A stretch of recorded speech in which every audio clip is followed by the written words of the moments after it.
Awesome. Thank you so much. Ryan McQuaid with Awards Watch. Hi, Tessa. How are you doing today? Good, thanks, Ryan. How are you? I'm doing wonderful because I get to talk to you about your wonderful performance in this film. Thank I you. want to go all the way back to the beginning with you on this one. And I interviewed Nina a couple months back, and I talked to her about her connection to the Ibsen play and that she had played Hedda before in a company. And so I was curious about your connection with the original Ibsen play was and what and was it before Nina had given you or Nia had given you the script and everything and like what was your connection to the original source material?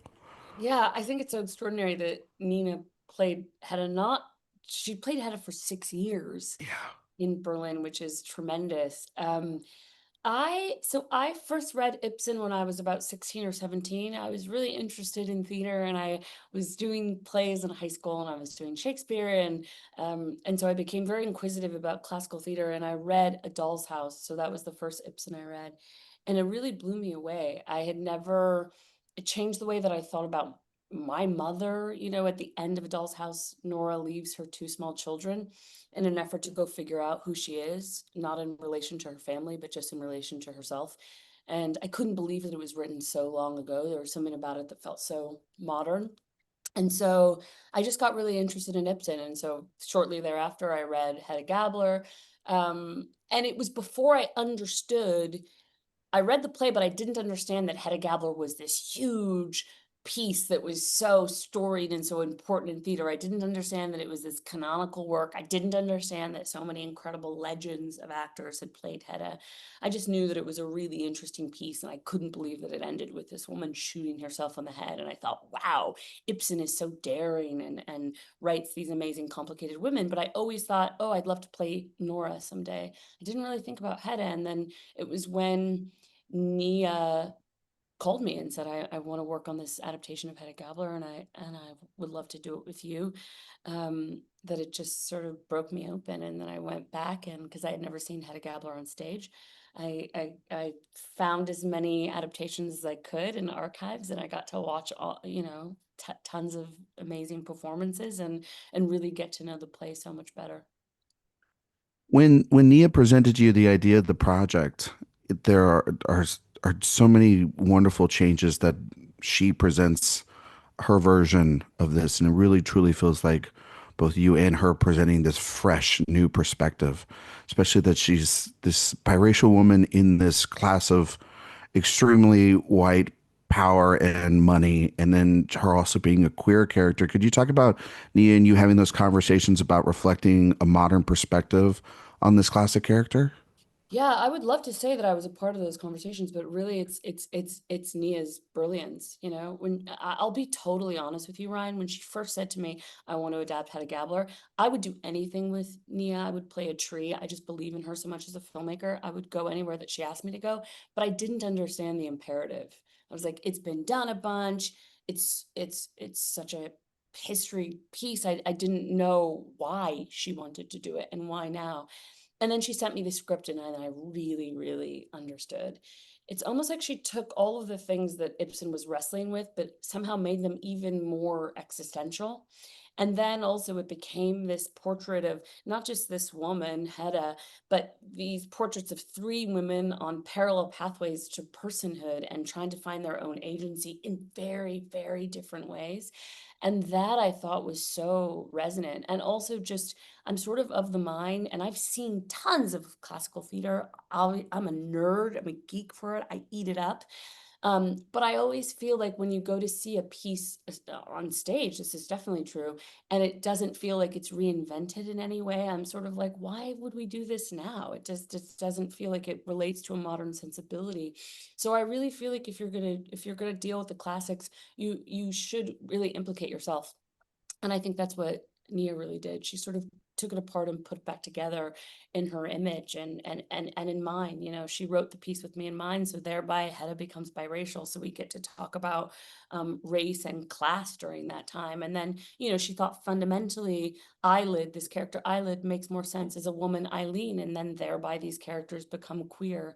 And so I think that kind of intuitive approach to story and to character to following inspiration, but then allowing it to really change the alchemy of the piece is what Nia is so good at. And I just feel, really lucky. And I feel like Hedda is a real modern woman. And our piece hopefully feels for really modern to audiences.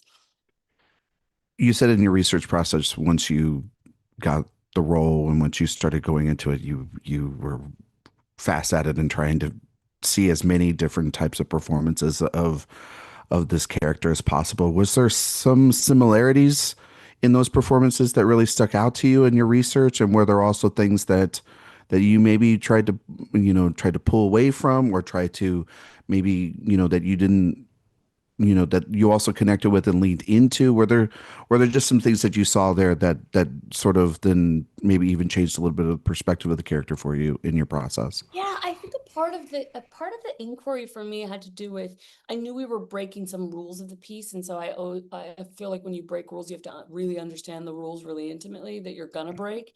So it was partially just trying to understand the piece, frankly, more and more. And then inside of it, got to see all of these incredible, rich performances. Also, some of them were like dance pieces. Some things were more experimental. I watched um productions that were not in my language that I couldn't understand, but I knew the piece well enough. So it was more about behavior. And I had a rule with myself because I didn't want any of them to imprint on me too deeply. I could watch one a day, which is why it took me some time, and I could not take any notes and I could only watch it once. Um, there were so many incredible performances, so it's hard to cite one. I think and nothing that I wanted to directly lean into or pull away from. I think anytime you take in a lot of sort of influence, it's always filtered through your own lens. So it's always going to be yours. It just has to be. But I think in general, I really felt interested in, I really understood Hedda as a child, as somebody that acts on her impulse, you know, um, on her intrusive thoughts and acts spontaneously without a sense of consequence. And so really trying to find a sense of play. And I think those were the performances that really spoke to me when I could sense a little bit of that. And then also I realized that maybe that was a kind of approach to the character that I hadn't seen as much. And so it helped me kind of trust that kind of instinct. Your portrayal of this character has become, I think, a fascinating Rorschach test for audience members and even other journalists and interviews that I've seen to prep for this. As people think of what she's doing in this film. Some people think of it as villainous. Some people have empathy for her. Yeah. And so, what do you think about the reaction to so far a little bit to Hedda, like in your initial conversations? Because some I think are misunderstanding her a little bit because I watched one where uh, this guy that was talking to you guys and he was saying that it was super like she's scary and terrifying, and I was like, I don't think so. I think she's quite heartbroken and a very and very sad character. So could you talk about like those initial reactions that you're getting once you release a product like this out there? Because it is such an interesting test of an audience, isn't it? Yeah, I think so. I mean, it's an interesting test of our own humanity in a Hmm. way. Um, I don't mind it. There's only been one time I got miffed with somebody because I think when you inhabit a character, you care very dearly for them. And it's important not to judge sort of how they behave. And also just in general, not everyone might feel this way, but my particular point of view about humanity in general is that we are capable of all things as a human being, that we are capable of incredible kindness, and that we are capable of incredible cruelty. And I think that exists in all of us. And the things that change our capacity to express those things has a lot to do with circumstance. I'm lucky to be a good person, I think, because I've had a life that allows me to be without a great deal of effort. I've been blessed that way, and I think for other people that's not necessarily the case, which is not to excuse terrible behavior, but just to say that I think it exists in all of us. So that's first and foremost. But I think it's interesting, I think it's cool to make work and to play characters that are going to be polarizing. I've seen some differences in gendered reactions because a lot of women have been like, ooh, because I think there is a kind of thing that we're also talking about, which is a specific kind of female rage. and bucking against systems that aren't designed for us necessarily. And so I feel like there are some women that just understand and relate to that, and maybe if they can't completely empathize with Hedda's behavior, maybe they find some of it aspirational. I have had a lot of men say that you're scary. I don't think she is. I I don't. don't think she is I either. don't. I do think, though, I do think a kind of person that wants to exercise power over other people because they feel powerless, I think that is something that is scary. I think we see that expressed in current culture. I think we see leaders that are capable of some pretty vile things because they've lost a sense of their own, they feel like their humanity is separate from the lives of of people around them. So I don't know. I have a tremendous amount of empathy for her, but obviously I have to. So I have empathy for people that don't too. But I definitely think there's a kind of there's a lot of stuff that gets hidden in our shadow selves, and that's the kind of murky, scary things to contend with. And so maybe people that find her less scary are people that maybe have a more integrated sense of their own mischief. I think that she's just. Uh, I like I said. I think she's heartbroken, I do and I too. think when you're heartbroken, you will do things that are very unexpected, and you'll lash out in ways that, to your point earlier, might seem childish. I Yeah. mean, Eileen, when she gets the call on the phone, she's in the water, she comes out, she's obsessed with the idea of reconnecting with this, but then realizing this relationship's far away from her. She has the, financial situation with George, and there's just all these layers to her, right? So that, that she's spinning this web, um, and she's doing it with a smile, but I think, and you could maybe speak to this, I think there's some pain underneath all of that. I think there's a tremendous amount of pain. It's been interesting because I've had journalists say to me, like, you look like you're having the time of your life. And of course, getting to play with this amazing cast, and it really felt like a return to what I love about playing in theater, which is it's so sort of collaborative. All of that was really fun. But I was really of the mind that she's somebody that's in a tremendous amount of pain, and she's someone that inflicts pain because she feels it tenfold. And inhabiting that wasn't always fun, but I think is an emotional truth for many, many, many, many people. Yeah. Once Eileen enters the room, Hedda's world stops. That party stops. It's such a Yeah. beautiful double dolly shot. And your hands, I was watching it the second time. Your hands, it's like it's that you're excited, but you're ready to pounce also. And then it's like it's like you're. Could you talk about you and Nia crafting that scene with Sean for that double dolly shot and how that worked? But then also, could you talk about like nonverbal cues and the little gestures that we see throughout the film for Hedda, as like I said, she's kind of spinning the web of the night for whatever outcome lies be for her guests. Yeah. I love that shot so much. It's so funny, but I had always wanted to be in a double dolly shot because I remember seeing that sort of filmic language as a kid, and it being like, wow, cinema, it almost felt like magic to me. Um, even though I didn't understand at all what was happening. And I think it is an extraordinary thing about working in film, which is that of course there's so much that you can communicate through behavior and as an actor and inhabiting these feelings, but there's also so much that can be expressed through the crafts of film. And I really had the sense that you want to both feel this magnetism between these two characters. It's almost like they can't help themselves. Hedda can't help but sort of float towards Eileen. And to have the help of these extraordinary craftspeople and our amazing DP, Sean Bobbitt, that's like the that's what working in film gets to be is this dance of performance and also what the camera can do and what the camera can communicate. So it really is quite literally a dream come true getting to exist in a shot like that. And then also, it's such a testament of working in film because there's so many technical elements because I'm on this double dolly. I can't stand up fully. I'm strapped in. I'm wearing a seatbelt. We have to make sure my dress doesn't come into frame and how to animate sort of the top half of your body so that you look alive, so that you're doesn't look like you're floating on this piece of equipment that's been built for you.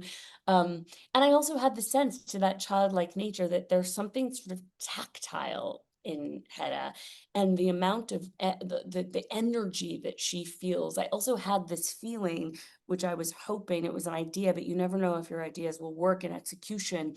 I was like, I really feel like this is not, you're not going to see this woman really animated or smile until you first see her look at Eileen. And that there's this kind of like, you know, there's this way in which she, yeah, there's something sort of dead in her until she comes to life in Eileen's presence. And so finding a way to also just express that. It's almost like a baby when they sort of get feeling in their limbs and they're sort of like, what is this? I'm alive, that was kind of the sensation, the internal sensation as I'm floating to Eileen. Just coming back to life really because of this woman. You have incredible chemistry with Nina throughout this film. I say about this former partnership and complicated history. And when I talked to her, she was like, this relationship is a puzzle, but there's so much unresolved. And so could you talk about the complexities of working with Nina, of Eileen and Hedda's relationship, and how it plays out over the course of the evening? Yeah, we spent a lot of time talking just about like the chronology, because we knew that there was like a lot of expository stuff. You wouldn't get us saying exactly what happened or hadn't happened between us. But we wanted to have a really rich sense of it when we looked into each other's eyes, and we needed to sort of know that story collectively. So we spent a lot of time sort of weaving that and finding that together and finding what would make sense and what would be most interesting to play and what would set us afire um and that was really a joy. And then also I think an element that is really interesting is this feeling of also, I think Nina, having played this part before, having a sense of what it requires, what it demands. I felt this real, like, I don't know, sense of support with her and also this sense of shared mischief. Yeah. I really think that these characters in particular, um there is something in Eileen different than when it's Eyelid in the original piece. There is this sort of simpatico understanding between them as women, and I think that's something that really set us ablaze too, and inside of the performance. And then in general, just Nina is one of the most generous actors I've ever worked with, and just a lovely human and so open and so giving. So I also think chemistry is, I feel like when you just really, really admire someone, it comes across, it's not, Yeah. you're not working at it. You just feel it every day and then it's there. Well, speaking of having chemistry, you have this creative, wonderful relationship with Nia, and I'm curious about a couple of things. One is that of how y'all's relationship has evolved since Little Woods, and this being your second film working together, you being a producer on, I believe, both of those projects, if I'm not Yeah, mistaken, and that process of behind the camera and in front of camera, but then also you guys are working with reinterpretation here, yeah, and with in doing so with that, we're seeing these characters in a way that we're never going to see them before. So for yourself, I'm also curious about your idea of interpretation as a vehicle to spark internal introspection of our modern selves as that we've never seen before, and what that can do for audiences, but also what that can do for yourself. yeah. Oh my gosh, so much. Well, firstly, I met Nia obviously making Little Woods, but even before that, I met her at the Sundance Labs. They have this lab program where filmmakers can go for 2 weeks, and it's sort of like film school and slash summer camp, and you make these very crude versions of your film. You shoot a couple scenes from your film. And so I donated my time just as an actor, and that's how we met.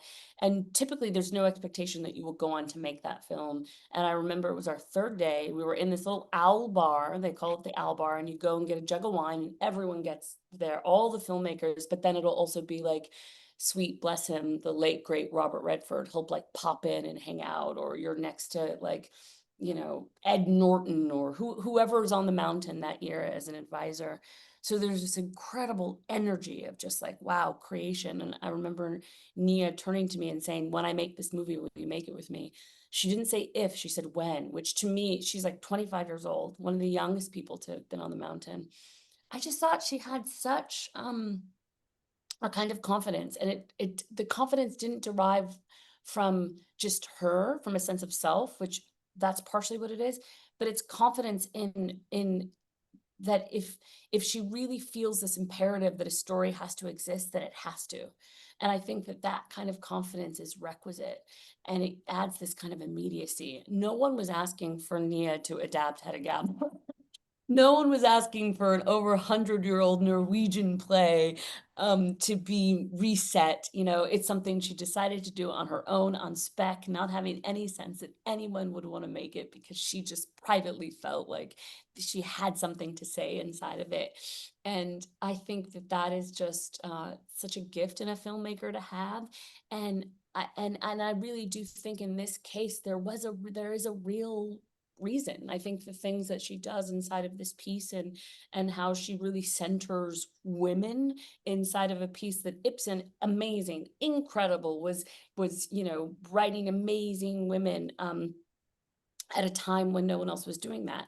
But also he's a man who's trapped in his own ideas of femininity, and I think for Nia to sort of take that and say, I want to center women inside of this piece in a way that maybe wasn't done in the original, is the thing. And I think it's also a testament, obviously, to how incredible Ibsen's original work is. I think that's the thing with these classics, is they're dexterous enough to be taken apart and put back together because they're so well constructed. But I think the other thing that Nia did, perhaps unintentionally, is to say that a certain kind of woman, that like a young Black woman, also deserves to exist in canonical spaces.